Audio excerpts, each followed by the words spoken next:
Olá amigos, mais uma vez é um prazer bater um papo com vocês. Pessoal, eu estou de frente para um motor diesel aqui, um motor 6 cilindros.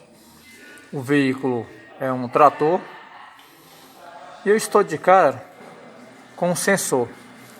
É um sensor de temperatura. Essa informação é algo que muitos de nós conhecemos, muitos mecânicos sabemos que é um sensor de temperatura. Mas é assim, e como que funciona?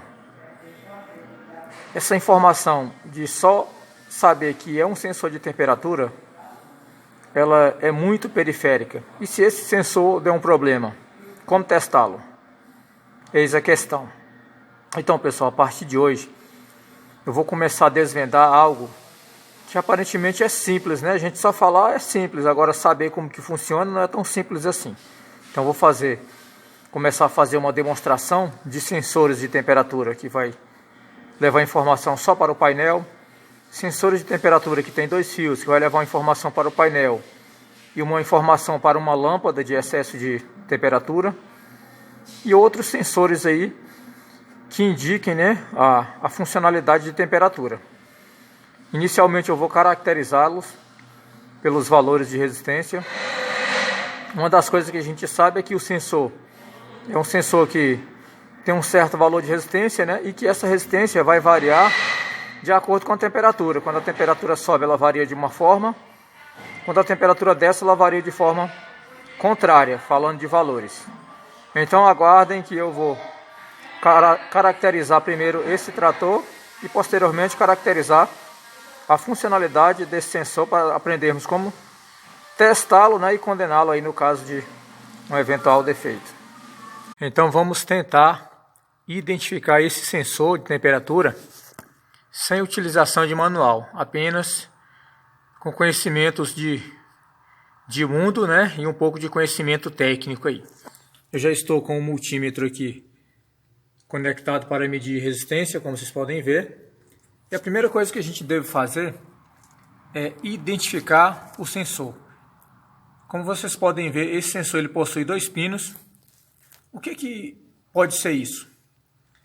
Pode ser que seja um sensor de temperatura duplo. Quando o sensor de temperatura é duplo, o que ocorre? Ele dará um valor de continuidade de um pino para a carcaça e do outro pino para a carcaça, tendo aí, nos 2 casos, valores de resistência, que poderão ser iguais ou diferentes. Ou ele pode ser um sensor único, com uma entrada para ser aterrado através de um fio terra e o outro lado o valor de variação de resistência.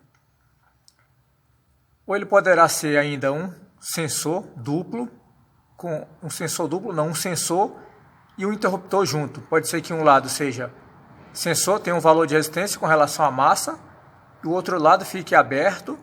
Em uma determinada temperatura, esse outro lado feche, né? Ou seja, um interruptor NA normalmente aberto e que feche para fazer uma função especial. Hoje, depois de identificar a parte da temperatura, vamos nos atentar apenas à parte da resistência, né? Que vai fazer funcionar o marcador de temperatura no painel. Então, o que eu farei em seguida é encontrar o valor de resistência desse sensor. Onde está o valor de resistência, que é para a gente trabalhar a partir daí e identificar realmente, né, o seu funcionamento.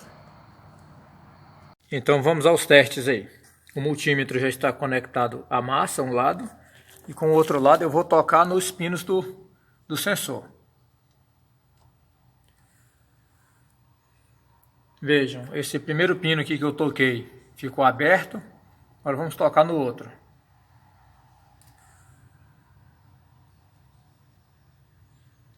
Olha só, um valor de resistência de aproximadamente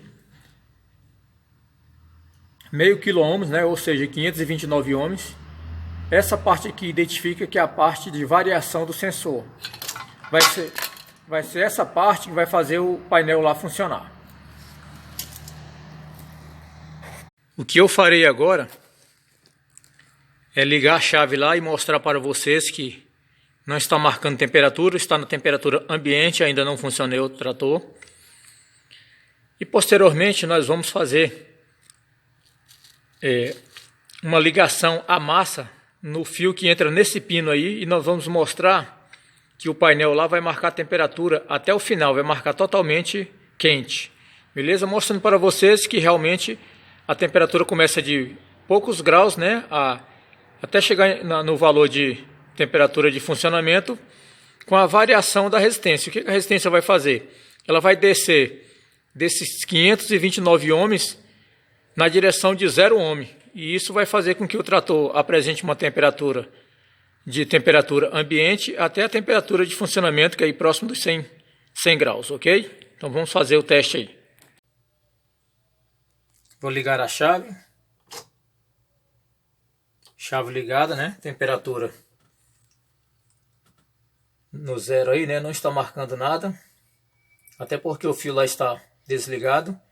Agora eu vou identificar o fio daqui do marcador de temperatura, vamos aterrá-lo e nós voltaremos aqui, ligaremos a chave e veremos o que vai acontecer. Ó, vou desligar a chave mais uma vez, vou ligar, ó, nada aconteceu. Agora eu vou aterrar o fio lá que vem para cá para o marcador. Vejam, o fio aterrado, né?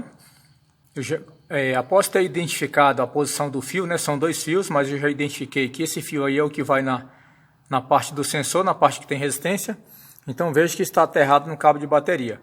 Agora vamos no interior do trator ligar a chave de ignição. Agora vamos ligar a chave. Vejam, pessoal, o marcador de temperatura, né, foi no vermelho. Esse diagnóstico, pessoal, é um diagnóstico muito utilizado pelos eletricistas profissionais. Vamos imaginar que esse trator não estivesse marcando temperatura. Com esse teste simples que nós fizemos, nós eliminamos um monte de possibilidades. A única possibilidade que existe agora é defeito no próprio sensor, ou a temperatura realmente não está subindo, né? Que é quase impossível isso acontecer, você funcionar uma máquina térmica e ela não aquecer. Então resta realmente aí o sensor de temperatura. Porque com esse teste aí foi possível a gente testar a fiação, já que passou a informação, testamos a fiação, testamos o marcador e a alimentação. Só sobrou realmente o sensor de temperatura, ok? O que eu farei agora é mostrar para vocês que ao funcionar a máquina, ainda com o fio desligado, a resistência do sensor de temperatura ela vai baixar na direção de 0 volt, ok? Ou seja, próximo de negativo. Ela tem uma certa resistência, o que ela vai fazer é, na medida que ela for baixando na direção de 0 volt, o que vai acontecer? O painel vai marcando temperatura. Só que eu vou fazer só a demonstração utilizando o multímetro lá na função ohmímetro. Aguardem.